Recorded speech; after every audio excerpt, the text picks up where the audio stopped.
back to the Compliance Kitchen. This is Sylvia, and today I would like to take a look at a recent mention that came from the EU and then move over to the Czech Republic. They have a new National Sanctions List, and then jump over to the US. The USITC launched a new investigations database system, so I want to take a closer look at that, and then I think we can wrap up for the week. Before we get started, I should note that what you hear on Compliance Kitchen is not a legal advice, and it shouldn't be treated as such. If you have any legal questions, you should consult your legal counsel. So let's go ahead and get started. Just this quick statement from the EU. This was on January 10, I believe, and the European Commission noted that they will continue to support Ukraine in defending itself from the Russian attack, and will continue to pressure the Kremlin for as long as it takes with a binding sanctions regime.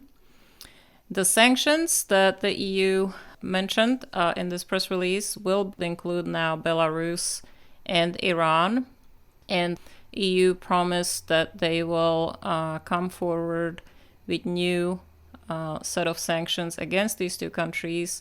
Again, that would be Belarus, answering Belarus's role in the Russian war in Ukraine, and also similar approach will be taken to Iran. There was no further detail on this, so we'll just have to wait and see about the specifics as to, again, Belarus and Iran, and what types of sanctions the EU will be rolling out. So now moving on to the Czech Republic, just in case you're doing business in this country, it is a member of the EU.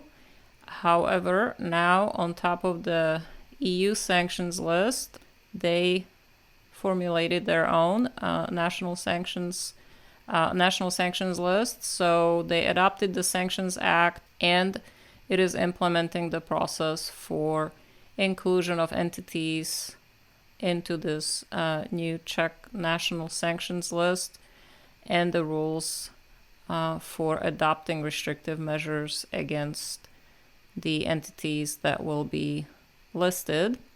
The Sanctions Act was implemented to respond to situations where perhaps restrictive measures cannot be achieved at the EU level, or maybe the approval process is lengthy and does not allow for a more flexible approach to the situation.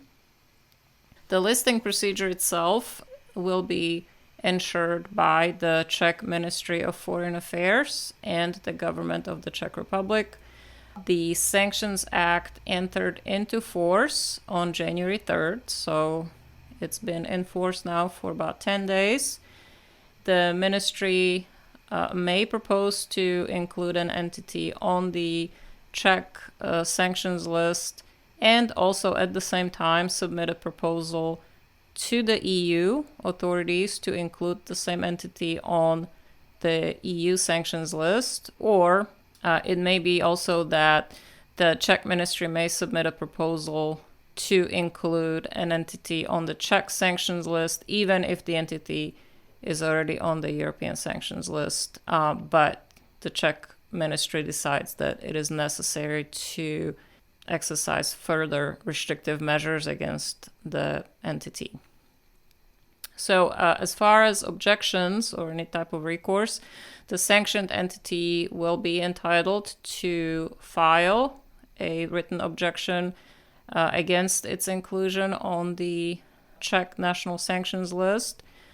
This would be filed with the Czech Ministry of Foreign Affairs, and the ministry will then have 30 days to submit the objection and its opinion to the government of the Czech Republic for a review, and the government will then have to make a decision again within 30 days on whether to grant the objection to the listed entity or not.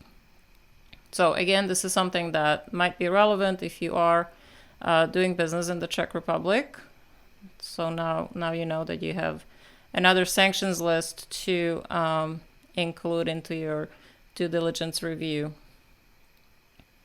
And finally, I thought we can take a look at the United States International Trade Commission, or the USITC.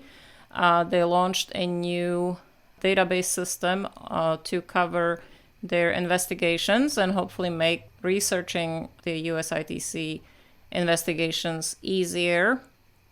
Just by way of background, the USITC is a US government body that investigates and makes determinations in proceedings that involve imports that are claimed to be causing injury to the domestic industry, or that perhaps violate US intellectual property rights. The USITC also provides independent analysis and information on trade, tariffs, competitiveness, and also maintains the US HTS, or the Harmonized Tariff Schedule. So going back to this database, this was deployed recently. It's called Investigations Database System, or IDS. It is a new data management tool. It captures, manages, and displays information that's related to USITC investigations.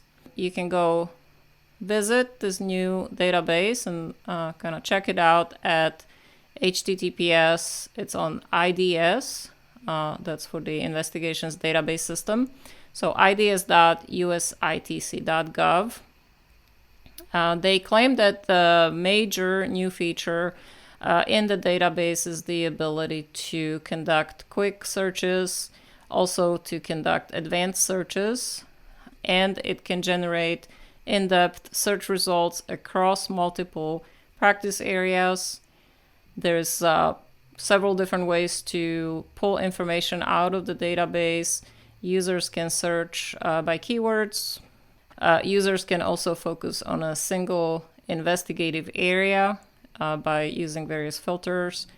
And other key functions: ability to access investigation information, including investigative staff, hearing witnesses, news releases.